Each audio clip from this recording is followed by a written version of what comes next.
while I'm here, living and utilizing my creative potential to bring in my specific signature, as we all are, to share while existing in this field that we all live within currently. Not saying that we're all one, but that we can access information in the larger fields available. We do have our own light, our own selves that continue collecting data and memory like a flash drive or a light reader, and that's what animates the code of whatever it's woven within. Often the weaving is thick, and it takes great time and effort to find the golden thread underneath the disarray and static. I have been perseverant about finding the harmony available within this distortion, recognizing where there are things in myself and the realm that have been hidden. As I use plants and natural rhythms and ingredients as my foundational components, I feel a little bit like a purist sometimes. I don't like synthetic rip-offs of organic elements. I'm attempting to put down the technology that is handed to us as a distraction and tune into the technology that I was and we are equipped with upon entering this realm. This physical body, the subtle layers of experience, and the codes and signposts of the realm itself are available and have been long occulted and usurped, so individuals like ourselves do not know how to tap into them to assist ourselves while we're here. I've said before, my goal is to retain as much of my inherent integrity as possible while navigating this life of extremes. I will not allow for the distortions to rub off on me and corrupt the strength of my essence. It's interesting, the juxtaposition of reading this with the music in the background. You could look at it as an attempt to remain focused within the seeming distractions. And then when I said that, it sort of collapsed on itself. I've also said as well that I will make it out of this alive. And so my goal of this video is to question, how can I utilize unique tools and systems to help myself stay strong, centered, and balanced while navigating from there? I feel by being distracted and by not caring what you put into your body or your life, and by not having any reverence for these methods, may even, though well-intentioned, be making it harder to feel into the higher octaves of your experience, here or after death. When I eat crap, whenever I have abused toxic substances in my life, when I've allowed unknowingly to be taken over by parasitic hosts or energy vampires, or feel lost and confused and bewildered, I don't feel strong or centered at all in those moments. I have felt weak, and I'm sure my field was incredibly distorted as well. Not much capacity to do anything from that point. But I'm still here, and I can still hear my metaphysical heartbeat, my signature that speaks to who I am without distortion or manipulative overlays. I'm glad I can still feel that connection, and I want to honor that and honor you for doing it too. It's a great feat in a world where society's aim is to keep you as far as possible away from your authentic essence and the gnosis that accompanies it. So you just keep looping back and reinforcing and enabling chaos and inversion. I'll continue to contemplate openly regarding my unfolding journey of perspective and understanding. Sometimes I'll read from other people's material to help myself have better insights and inspiration, looking at the threads that I've been weaving together along the course of my seekership. And I'm currently focused as well on how I can stay strong physically and get healthier while I'm still alive so that my system isn't completely static, so I'm not adding more suffering to my experience. It's very painful, and I need a lot of help and therapy for myself, and so that's what I'm focused on. That's really a full-time job with no breaks. I'm focused on feeling confident in the center of each of my bodies, no matter how much distortion may be present. To not have unresolved shadow residue, or to pay attention to the unresolved shadow residue, gunking up any part of the flow and potential for utilizing this as a technology. Besides our innate technology, there are many patterns and puzzles and occulted information that has been hidden from us on purpose. And as I'm learning more about what they are, as in an escape room, investigating the clues of the space to re-engineer if possible, or more easily find your way through, back to your essential self, with no lingering pull from any aspect of this self to be drawn back into the system. Once you see it for what it is, it's highly probable that you won't need to revisit anymore. We arrived, we spent our time thinking critically without conforming to the layers of false constructs that attempt to harness energy from soulless batteries. Our souls are, in fact, intact, and upholding that integrity, I would say, is great proof that we don't need to come back here and be tested ever again. Thinking about the moment we arrive here, the moment the spiritual spark enters into this realm, into form, and how the conditions of that arrival can ripple forward through life. I was watching a podcast earlier this week, and someone said, when there's an issue with the biological mother, there is simultaneously an issue of being embodied in matter. The two are linked.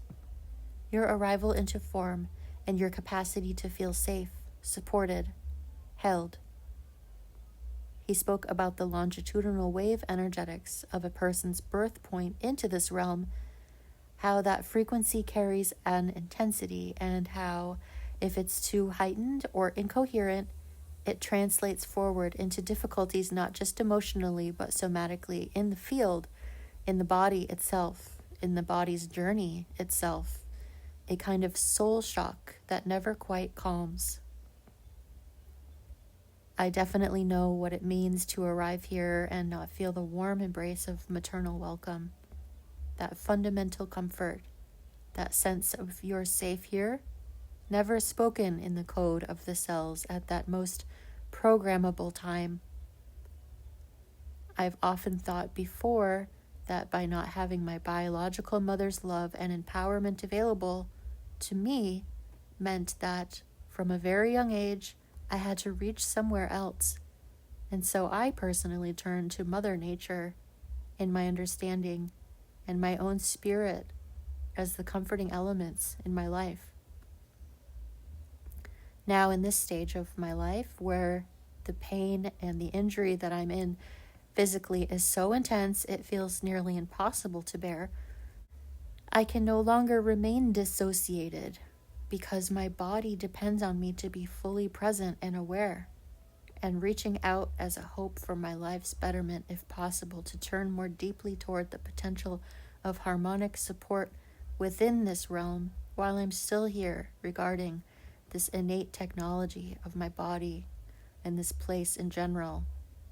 The original pulse before the corrupted overlays intended on taking us far away from our center. I don't want the rest of my life to be even more painful than it already is. I'm not interested in suffering as a lifestyle.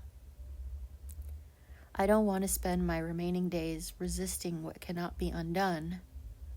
Instead, I want to experiment with harmony and allowing my spirit to guide me and remaining as centered as I can with whatever is happening.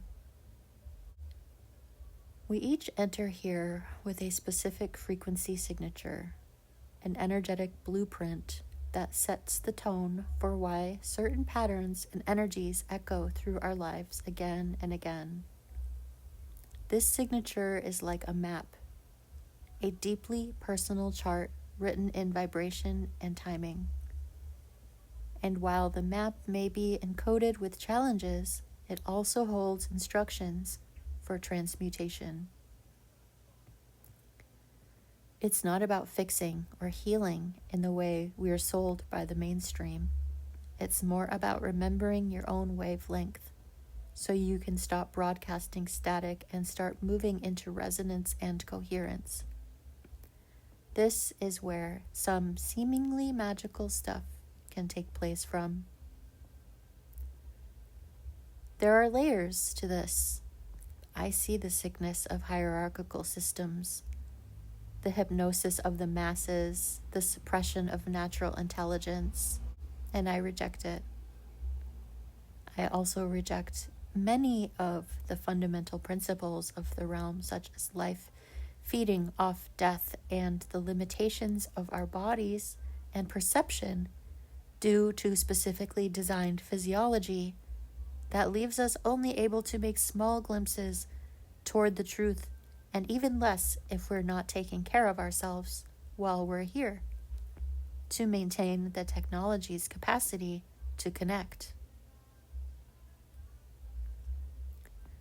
I've come to understand that fighting the experience of embodiment is exhausting, and like climbing my way out of quicksand or a Chinese finger trap, it's not about agitation, it's about collapsing into that still point and becoming released through that. The charge of hatred and confusion only feeds more looping. And it's not about pretending things aren't challenging. It's about finding the inner reserve and tuning to that. I want to apply my spiritual energy to amplify my original physiological technology and learn of those other technologies available in this realm as well, the ones that were occulted, suppressed, not because they're evil, but because they're powerful. There are, while we're here, resources to utilize to help us have a better experience and possibly ascend to higher octaves of our experience to have a better vantage point, perspective while we're here. There are ancient harmonics woven into the fabric of matter, patterns, timing, breath, sound, luminary cycles, color, movement, mineral intelligence, plant spirit, light, and they all still hum under the layers of distortion, like a backup melody waiting to be played again. My hobby as of late is not to leave here in agony, reinforcing a distorted frequency that will stay looping in the field to be resolved, if ever, but to descend more inward and consciously into the encoded beauty beneath the static, to find the way back to my own longitudinal wave and focus on it, not with resistance, but with presence.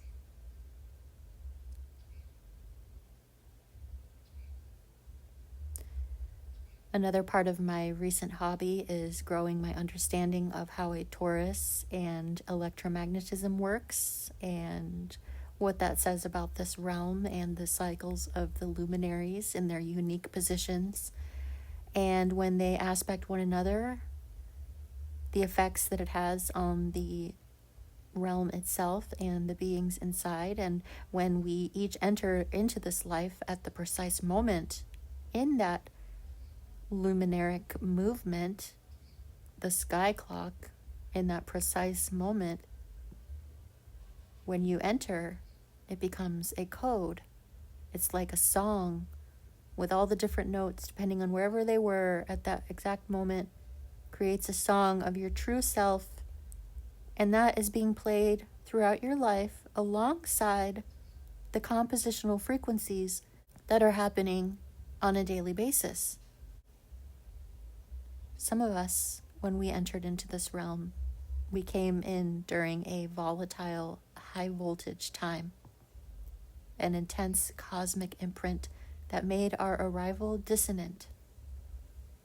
We weren't gently sung into form. We were dropped like sparks into a frequency net. And if our mothers, the portals, weren't attuned, the wave hit us sideways, unmetabolized, undigested.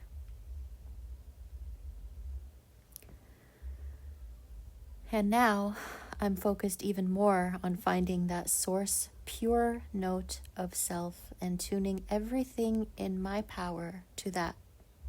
Looking at the occulted technologies within this realm doesn't mean that I want to give anything power to control me, but I want to see how I can learn about these dynamics to assist me on my path toward balance while I'm here. If you get sick, you might take a remedy. You might reach for something to bring relief. It's not spiritual bypassing or optimism. It's triage. I don't agree with the coding of this realm, its manipulative tendency to feed off of each other, and definitely not the societal overlay with its corrupted remedies and synthetic inversions. I reach for original medicines, original rhythms, original harmonics, the ones that exist underneath the distortion.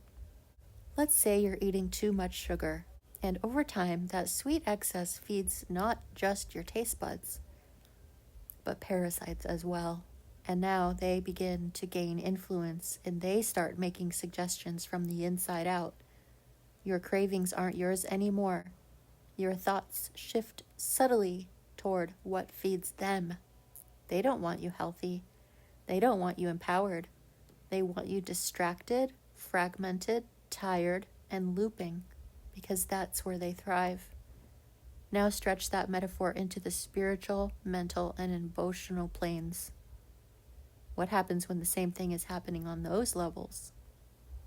When unresolved trauma, unconscious programming, and collective hypnosis become food sources for subtle entities, thought forms, frequencies that steer your life ever so slightly off from your original signature.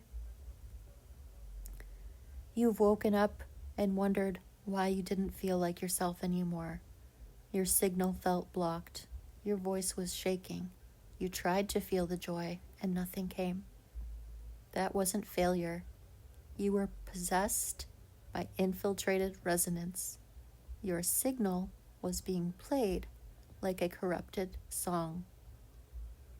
And now we retune. I truly believe that we can find our true center and listen carefully enough, and through sympathetic resonance, collapse all distorted overlays so they no longer have influence. I can choose not to feed what's hijacking my life. I can fast, not just from sugar, but from distortion as well. I can starve the parasite by becoming so harmonically coherent that nothing false can stay in my field. And that's why I'm doing this work now. Not to try and fix a broken world, not to ascend out of pain into some false light realm of abstraction further entrapping me still, but to gently slip into coherence while I'm still here in this body. What does it mean to move from resistance to resonance, even in a body that's broken, in pain and exhausted? What does it mean to say, I still choose to tune, even when the outer conditions have not changed? I'm not waiting for the pain to leave or anything to change before I align with my signal. I'm tuning inside of any situation, within the grief, within the experience. This realm has hidden technologies, and so does our physiology. not wires and machines, but organic mechanisms of coherence that were built into the original design in order to navigate it. The body is one of these technologies. Water, light, sound, rhythm, minerals, emotion, magnetism, plasma, feminine, masculine.